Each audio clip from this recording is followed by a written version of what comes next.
যেই বাদুড়িয়াতে যদি আমরা জোটবদ্ধ লড়াই করতে পারি, তাহলে শাসক যতই চক্রান্ত করুক সমস্ত চক্রান্তকে আমরা ব্যর্থ করব এবং তাদের চক্রান্তকে আমরা হারাবো। হ্যাঁ, চক্রান্ত করেছে, পঞ্চায়েত ইলেকশন হতে দেয়নি, লোকসভা ইলেকশন হতে দেয়নি, তার আগের বিধানসভা ঠিকঠাক হতে দেয়নি, হুমকি ঝুমকি ভয় দেখানো মার, অনেকের দোকান দখল থেকে শুরু করে অনেকের জমি জায়গা ভিটে মাটি একদম ধ্বংস করে দিয়েছে। আমি আজকেই একটা ফোন পেলাম, কোনো এক নেতা যদুরাটির বাজারে এসে বলছে এই সম্পত্তিগুলো এই দোকানগুলো তোমাদের নামে করে দেব যদি আমাকে ভোট দিয়ে যেতাও। আমরা বলছি কোন রাজনীতি দিতে চাইছেন? পশ্চিম বাংলার মানুষকে কোন গণতন্ত্র শেখাতে চাইছেন? এটা আপনাদেরকে ভাবতে হবে, ভাবার সময় এসে গেছে।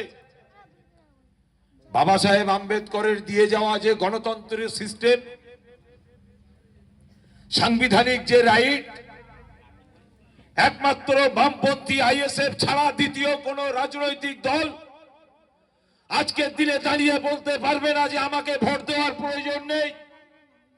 আপনি চিন্তা ভাবনা করুন, আপনি ভাবুন, যদি মনে হয় চিন্তা ভাবনা করার পর আইএসএফ এবং সিপিআইএম সমর্থিত প্রার্থীদেরকে ভোট দেবেন, তাহলে আপনি ভোটটা দেবেন। এই কথা সারা বাংলা জুড়ে এই দুটো দল ছাড়া আর কোন রাজনৈতিক দলকে বলতে শুনতে পারবেন না, দেখাতে পারবেন না। তারা বলছে আমাদের ভোট দিতে হবে, ঝান্ডা বাঁধা চলবে না। তারা বলছে আমাদের ভোট দিতে হবে, বিরোধীদের দেওয়াল লেখা চলবে না। তারা বলছে আমাদের ভোট দিতে হবে, না হলে রাস্তা দিয়ে চলতে দেওয়া যাবে না। তারা বলছে আমাদের ভোট দিতে হবে, না হলে দোকান খুলতে দেওয়া হবে না। এটা তাদের বক্তব্য। তারা বলছে যদি আমাদের ভোট না দাও, টোটো চালাতে দেওয়া যাবে না, ব্যবসা করতে দেওয়া যাবে না। এই তো তাদের হাল। আমরা বলছি উন্নয়ন, দিদিমণি উন্নয়ন করেছে। তাহলে এত যদি উন্নয়ন হয়, উন্নয়নের পাঁচালী গ্রামে গ্রামে কেন শোনাতে হয়? তাও সরকারি টাকায়, পঞ্চায়েতের মাধ্যমে উন্নয়নের পাঁচালী শোনাতে হয় গ্রামে গঞ্জে পাড়ায় পাড়ায়। কেন ভাই?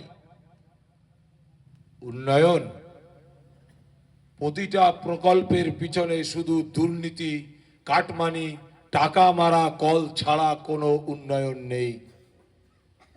হিসাব করে দেখুন। আমরা বলছি, বামপন্থী বন্ধুরা বলছে যে রাজকোষের অর্থ কেন তছরূপ হবে।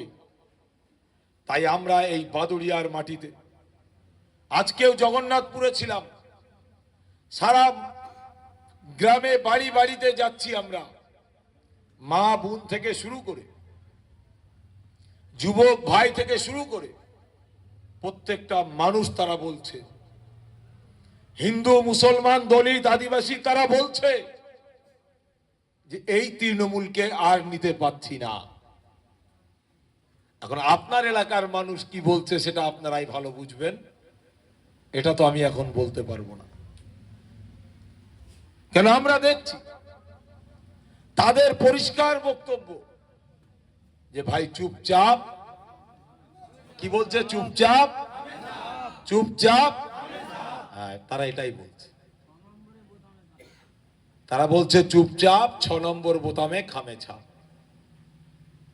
আমি একটা মা, আদিবাসী মা, গতকাল চড়ক পুজো গেল না, তার আগে মানে চড়ক পুজোর দিনেই হিন্দু ভাইদের সারনা ধর্মের পুজো আছে, গতকাল ছিল, আদিবাসী ভাই। সেই বনটা কাঁদতে কাঁদতে বলছে, তার বাড়িতে যখন আমি গেছি, বলছে ভাই আমাদের যে সারনা ধর্ম, এই ধর্মটাই আর নেই। তার মানে বলছে হ্যাঁ, আমরা যে ধর্ম কর্ম করে একটু বেঁচে থাকবো, একটু সময় পাস করব, একটু টাইম পাস করব, কিংবা মাইন্ডটা একটু ধর্মের দিকে নিয়ে যাব, সেটাই আর আমাদের নেই। মাটা 8 পাস, বলছে সরকারি ফর্ম কিছু ফিল আপ করতে যাব, সেখানে যে সারনা ধর্মর কোনো অপশন নেই, আমাকে হিন্দু ধর্ম বলে লিখতে হবে। প্ল্যানটা ভাবুন। তাহলে আজকে যদি সারনা ধর্ম বিলীন হয়, কালকে আপনার মুসলমান ধর্ম বিলীন হবে না, তার গ্যারান্টি দিতে পারবেন? এটা ভাবতে হবে। তাহলে ওই দলিত আদিবাসীগুলোর পাশে আমাকে আপনাকে দাঁড়াতে হবে। সেজন্যই পীরজাদা নওশাদ সিদ্দিকী সাহেব তিনি জানতেন যে এই মমতা ব্যানার্জি ওয়াকাফ নিয়ে আন্দোলন করলে, গুলোগুলি করলে, ওয়াকাফ নিয়ে বক্তব্য দিলে, ওয়াকাফ নিয়ে রাজপথে গেলে জেল দেবেন, আমাকে পেটাবেন, আমাকে হয়তো 42 দিন কেন তার থেকে আরো বেশি জেলে দিতে পারেন। এটা তিনি জানতেন। কিন্তু জানার পরেও তিনি ঘরে বসে থাকেননি। তিনি বলতে চেয়েছেন মাদ্রাসা বাঁচাতে হবে, মসজিদ বাঁচাতে হবে, কবরস্থান বাঁচাতে হবে, 1 নম্বর খতিয়ান থেকে ফিরিয়ে আনতে হবে। তিনি এই দাবিতে ওয়াকাফ আন্দোলনে কলিকাতার রাজপথে বিভিন্ন সংগঠনের সঙ্গে নিয়ে একসঙ্গে তারা রাজপথে নেমেছিল। তাদের সঙ্গে আমরাও ছিলাম, আমাদেরকেও জেলের মধ্যে যেতে হয়েছে। আমরা বলছি জেল হোক, ফাঁসি হোক, 42 দিন কেন, বছর কি বছর ধরেও যদি জেল হয় তাতেও আমাদের কোনো পরোয়া নেই। কেন আমরা জানি যে রাস্তায় আমরা পা দিয়েছি এই রাস্তাটাই হচ্ছে আগুন। আমরা জানি এই রাস্তায় গেলে আমাকে কেস খেতে হবে। আমরা জানি এই রাস্তায় গেলে মমতা ব্যানার্জির গুন্ডা বাহিনী হামলা করবে। এটা আমরা জানি। আর জানার পরেও আমরা এই রাস্তাতেই পা দিয়েছি। কেন?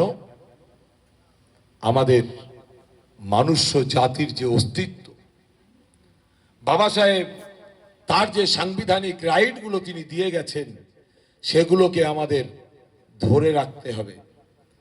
আপনার বাপদাদা 14 পুরুষের কবরস্থান 1 নম্বর খতিয়ান পারলেন ধরে রাখতে? পারলেন? দিদিমণি তো বলেছিল হতে দেব না, আমরা বলছি হলো কিভাবে? এই ভাঁওতাবাজ দিদিমণির বিরুদ্ধে ভোটটা এবছরে আপনাকে করতে হবে। যদি না করেন তাহলে আগামী দিন আপনার আমার বাপ দাদা শুয়ে আছে যে কবরস্থানে, সেই কবরস্থানটার উপরে মদের ফ্যাক্টরি হতে পারে, সেই কবরস্থানের উপরে বেশরিয়াতি কার্যকলাপ হতে পারে, কোনো সন্দেহ নেই।